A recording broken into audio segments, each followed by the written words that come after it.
Når man har parallelundervisning, er der nogle udfordringer. Ikke så forfærdeligt mange i forhold til de sædvanlige udfordringer, der er ved at undervise i store klasser, men der er dog nogle, der er betinget af teknikken. En af de særlige udfordringer er kontakten, den visuelle kontakt til fjernkursisterne.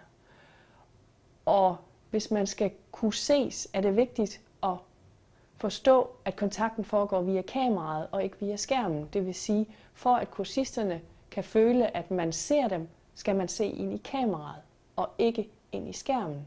Hvis jeg kigger ind i kameraet, så snakker jeg til. Hvis jeg kigger ind i skærmen, gør jeg ikke. Kontakten til især fjernkursisterne er selvfølgelig også vigtig i den henseende, at man skal kunne se, hvor meget de laver og hvor lidt de laver. Og det kan godt være svært, især for dem, der sidder allerbagerst i klassen, eller hvis lysforholdene ikke er optimale. Man kan gøre det ved en gang imellem at ændre på zoom-indstillingerne, og ved at være meget opmærksom på sin fjernklasse. Det har selvfølgelig nogle gange nogle ulemper, nemlig at man kommer til at vende ryggen til sin egen klasse. At hvis man kigger og holder øje med fjernklassen, så vender man ryggen til sin egen klasse.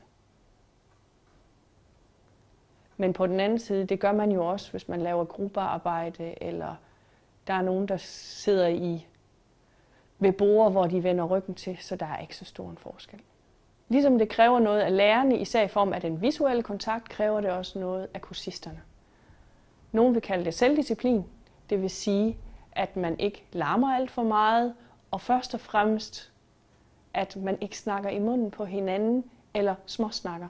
For al snak bliver optaget og forstyrrer rigtig meget mere, end det gør i en almindelig klasse. Noget andet er, når man er fjernklasse, at man ikke forstyrrer ved at gå ud eller nogle gange vise desinteresse i forhold til undervisning. Det virker meget, meget tydeligt, jo længere afstanden er.